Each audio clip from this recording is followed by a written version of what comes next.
जैसा कि इससे पहले वीडियोस में आपको बताया गया था कि हम आपको आइडियाज़ को एक्सपेंड करने का तरीका बताएंगे कि किस तरह से ऐसे लिखते हुए पैराग्राफ राइटिंग की जाती है। अभी तक आप लोग सक्सेसफुली आउटलाइन बनाना सीख चुके हैं, तो आज का जो लेसन है वो बहुत ज़्यादा इंपॉर्टेंट होने वाला है।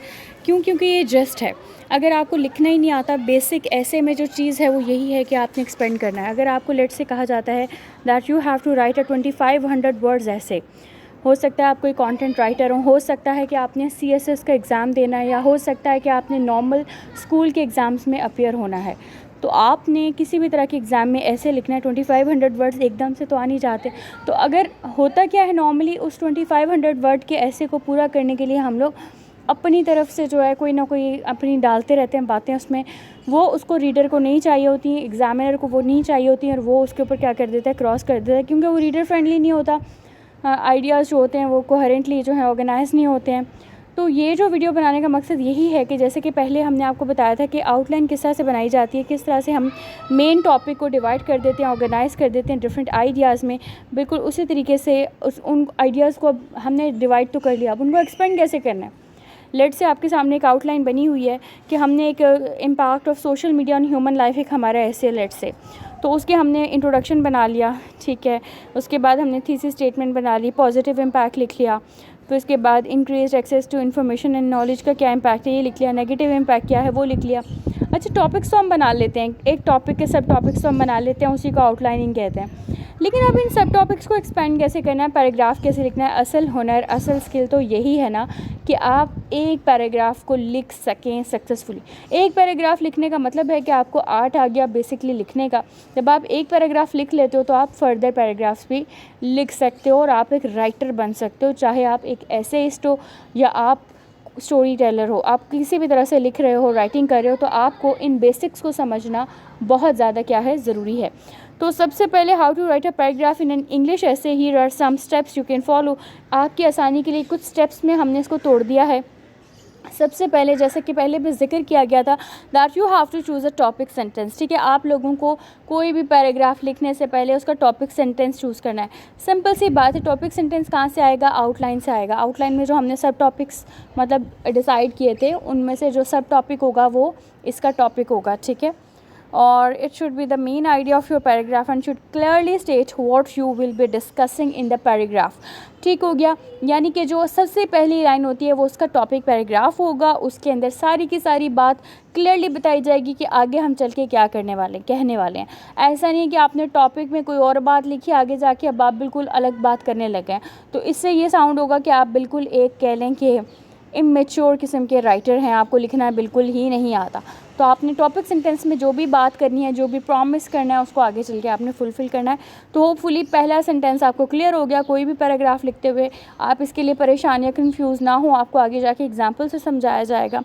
उसके बाद जो नेक्स्ट चीज़ होती है दूसरे नंबर पे, स्टेप नंबर 2, इसको अपनी याद रखना है। अपने नोटबुक में ज़रूर इनको नोट्स लिया करें, ताकि जब बाद में रिवाइज़ करना पड़े तो आपको पूरी की पूरी वीडियो ना देखनी पड़े, बल्कि सिर्फ़ और सिर्फ आप उनको पॉइंट्स को एट अ ग्लांस आप देखें तो आपको याद आ जाए। तो स्टेप नंबर 1 में टॉपिक ऑफ सेंटेंस था, ठीक है, सेंटेंस टॉपिक था। उसके बाद जो है वो स्टेप नंबर 2 में है, you have to provide an evidence और सपोर्ट।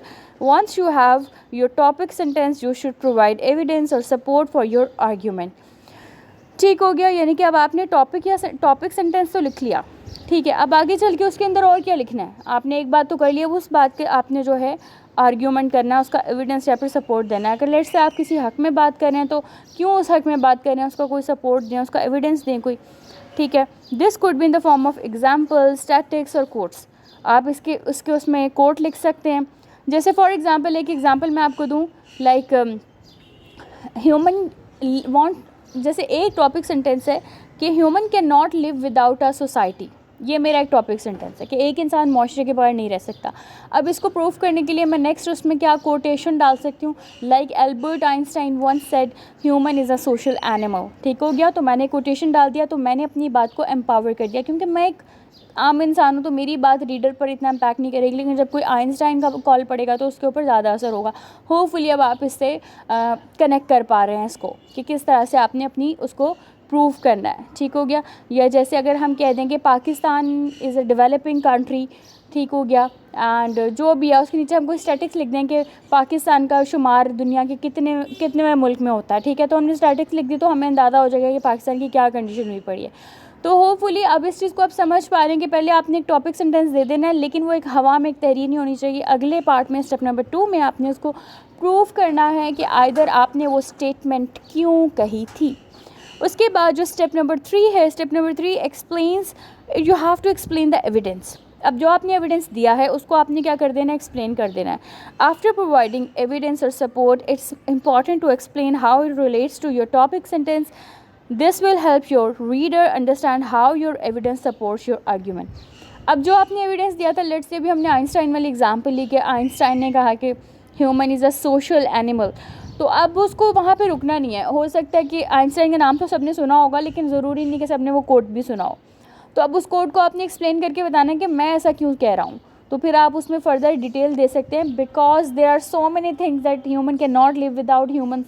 लाइक हम खाना खा लेंगे, हम फ्रूट ले लेंगे जंगल में अगर हम अकेले रह रहे हैं, लेकिन ऑब्वियसली बाय द एंड हमें कोई चाहिए होगा जो हमसे बात करे। There are so many things that you can see से इन द काउंटर रिस्पॉन्स, ठीक हो गया। यानी कि आपने बेसिकली क्या किया, आपने सबसे पहले एक एविडेंस दिया, एविडेंस देने के बाद आपने उसको प्रूव करना है, उस एविडेंस को सपोर्ट करना है फर्दर आर्ग्यूमेंट्स। देखिए उसके बाद आ जाता है स्टेप नंबर 4। स्टेप नंबर 4 क्या है, you have to, step number 4 जो है वो फाइनल स्टेप है हमारा, 4 ही स्टेप होते हैं। अभी तक देखिए आप पैराग्राफ में उसका टॉपिक सेंटेंस लिख चुके हैं, उसके बाद आप एक आर्ग्यूमेंट दे चुके हैं, सॉरी एक आप एविडेंस दे चुके हैं, एविडेंस के बाद उस एविडेंस को एक्सप्लेन कर चुके हैं। तो 4-5 लाइन्स तो अभी तक आप लिख ही चुके हैं आराम से, कम भी। और वैसे भी पैराग्राफ को कोई बहुत लंबा चौड़ा आपने करना नहीं होता, वो एक अच्छा इम्पैक्ट आपका नहीं देता, ठीक है। पैराग्राफ छोटे छोटे हों ताकि बात आपकी क्रिस्प हो, आराम से समझ आ जाए। अब लास्ट स्टेप में क्या होना है, आपने इसको वाइंड अप करना है, पैराग्राफ को आपने क्या करना है, कंक्लूड कर देना है। यानी कि you have to conclude your paragraph by summarising your main point and explaining how they relate to your overall argument और थीसिस, ठीक हो गया। अब आपने आखिर में क्या करना है कि जैसे फॉर एग्जांपल बात हो रही थी कि human is a social animal, तो आपने जो टॉपिक सेंटेंस लिया था आपने उसकी भी बात करनी है। जो मेन ऐसे है उसका जो थीसिस था कि सोसाइटी इज़ वेरी इंपॉर्टेंट, हो सकता है कि ऐसे का टॉपिक हो सोसाइटी इज़ वेरी इंपॉर्टेंट, तो आपने थीसिस स्टेटमेंट को भी बीच में लेकर आना है और टॉपिक स्टेटमेंट को भी, उसको सब मिला जुला के आपने एक जुमला बना देना है जिसमें इसका सबका देखिए फ़ायदा क्या होता है। अब आपको लगेगा ये अजीब सी चीज़ें एक बार बार दोहरा क्यों रहे हैं, इसलिए हम FA में आके इंग्लिश पे काम करते हैं कि देखें एक ही वर्ड बार बार रिपीट करेंगे तो बोर्डम होगा, इसीलिए हम आपको एक ही वर्ड के मतलब 10 सिनोनिम सिखाते हैं, ठीक है। हम आपको बताते हैं कि रिलैक्स होने को काम होना भी कहते हैं, सीरीन भी कहते हैं। There are so many words जो कि एक पर्टिकुलर वर्ड रिलैक्स के लिए यूज़ होता है। तो ऐसा इसलिए सिखाया जाता है कि जब आपने रिपीटेशन करनी होती है आइडियाज़ की, ऑब्वियसली आइडियाज़ तो रिपीट होंगे, देखिए आइडियाज़ रिपीट नहीं होंगे तो फिर कनेक्टेड कैसे फील करेगा रीडर जो होगा, वो आपके कॉन्सेप्ट को समझेगा कैसे। रिपीटेशन तो होनी है लेकिन इतनी ब्यूटीफुली होनी चाहिए कि वर्ड्स रिपीट ना हो। वर्ड्स रिपीट होंगे तो बोर होके भाग जाएगा कि ये सारी चीज़ें वर्ड्स इसने सारे रिपीट किए हुए हैं।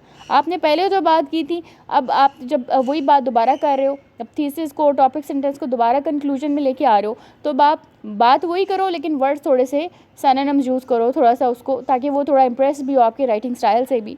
तो this is very particular and very important. अच्छा, वो थीसिस स्टेटमेंट को लाने का मकसद ये भी है कि ताकि रीडर जुड़ा रहे। अब जब नेक्स्ट पैराग्राफ आप लिखोगे तो वो ऑब्वियसली थीसिस स्टेटमेंट जो मेन थीसिस स्टेटमेंट होगा उससे तो कनेक्टेड होगा ना।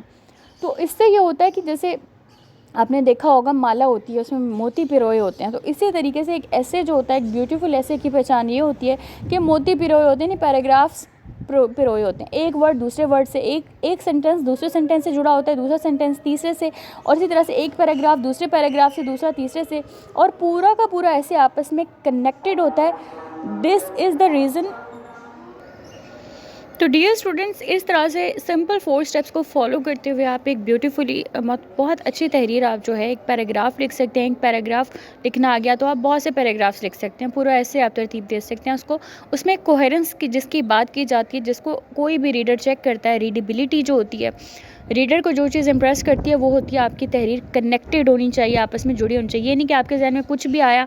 हमेशा हमारे स्टूडेंट्स के जहन में एक मुगालता होता है, ख़्याल होता है कि मतलब बहुत सारे वर्ड्स उन्होंने मतलब बहुत ही एडवांस वोकैबुलरी उन्होंने जगह जगह यूज़ कर ली बेज़रूरत की इम्प्रेस करने के लिए, और बहुत सारा लिख दिया। 2500 मांगे गए थे, आपने 3000 लिख दिए, और कोई उसका ना सर है ना पैर है, लफाजी बेतहाशा है, लेकिन उसमें कोई सर पाँव नहीं है। तो ऐसी तहरीर को कभी भी रीडर पसंद नहीं करेगा। जिस तहरीर को रीडर को पढ़ के मज़ा नहीं आएगा उसमें आपको कभी भी नंबर नहीं देगा। तो अपनी तहरीर को सिंपल रखें। हाँ, जहाँ पे जैसा मैंने समझाया कि सिनोनिम यूज़ करने पड़ते हैं, आपको वोकैबुलरी सीखनी पड़ती है, सीखनी चाहिए, लेकिन जहाँ उसकी ज़रूरत हो वहीं उसको इस्तेमाल करें, ताकि रीडर को भी ऐसा लगे कि कहीं आपने उसको इम्प्रेस करने की कोशिश नहीं की, बल्कि ज़रूरत के तहत आपने वर्ड को इस्तेमाल किया है। वो खुद एक खूबसूरत और एक जेन्युइन तहरीर लगेगी। ऑटोमेटिकली रीडर का दिल चाहेगा आपको नंबर देने का। तो यहाँ पर आपके लिए, आपकी आसानी के लिए एक एग्जाम्पल सेंटेंस पैराग्राफ दिया गया है। अच्छा, सबसे पहली चीज़ है हमने जो लिया है, इसका जो टॉपिक लिया है सेंटेंस का, वो क्या है? Social media has a significant impact on mental health. अब एविडेंस क्या है? According to a study by the Royal Society for Public Health, social media is linked to increase rate of anxiety, depression and poor sleep quality. अब हमने evidence में क्या दे दिया? हमने एक रिसर्च हमने उनके साथ शेयर कर दी। अब आ जाते हैं, तीसरा पार्ट था explanation. This study suggest that social media use can have negative effects on mental health, which supports the argument that social media has a significant impact on mental health। अब देखिए वही वाली बात है, लेकिन उसको थोड़ा सा उन्होंने चेंज वर्ड में उसको जो है वो लिखने की कोशिश की है। कंक्लूजन क्या है? In conclusion the negative effects of social media on mental health can not be ignored. अब वही बात है, देखिए जो टॉपिक में आ रहा था, social media has significant impact on mental health, तो वही बात आ रही है कि इसका इफेक्ट जो है नेगेटिव है, जो कि हमारा प्रॉबेबली क्या था, थीसिस स्टेटमेंट जो होगा इस टॉपिक का, इस मतलब ऐसे का जो थीसिस होगा उसमें होगा कि वो नेगेटिव है। आपको याद होगा, आपको समझाया गया था कि राय हमारी जो होती है, या तो हम कहेंगे हक में है या तो हम उसके खिलाफ हैं। तो ये थीसिस स्टेटमेंट से बात आ रही है।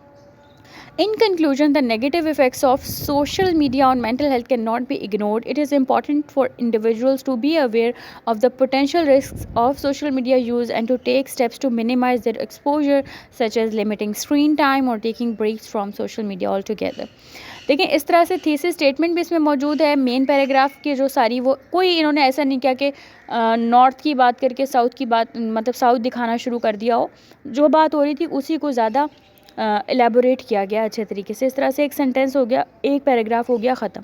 इसी तरीके से दूसरा पैराग्राफ आगे से शुरू हो जाता है, जो जैसा कि आपने शुरू में देखा था कि आउटलाइन होती है, उसमें डिफरेंट हम सब टॉपिक सेलेक्ट करते हैं, उनको हम टॉपिक सेंटेंसेस में कन्वर्ट करते हैं और उससे हम आइडियाज़ को एक्सपेंड करते हैं। आपको पता भी नहीं चलेगा कैसे आपके 2500 वर्ड्स लिखे गए।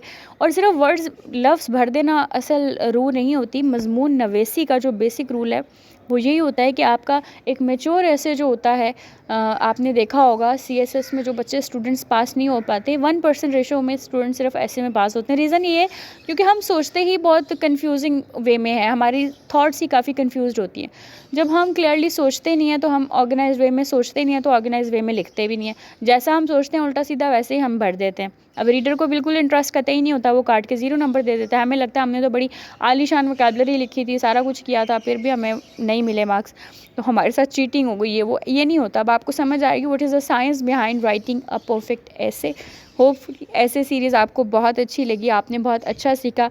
इस सब को फॉलो करते हुए आप अच्छे ऐसे लिख सकते हैं। अगर आप FA डिजिटल का जो प्लेटफॉर्म है जहाँ पर आपको इंग्लिश सिखाई जाती है, अगर आप मेंटोर की सुपरविजन में इंग्लिश सीखना चाहते हैं, अपने एसेस हमसे चेक करवाना चाहते हैं, तो आप दिए गए नंबर पर हमें कांटेक्ट कर सकते हैं, जहाँ पर हमारी एक बहुत ही ज़बरदस्त डेडिकेटेड टीचर्स की टीम है जो आपको हेल्प करने के लिए हमेशा तैयार है। अपना बहुत सारा ख्याल रखिएगा। अल्लाह हाफ़िज़।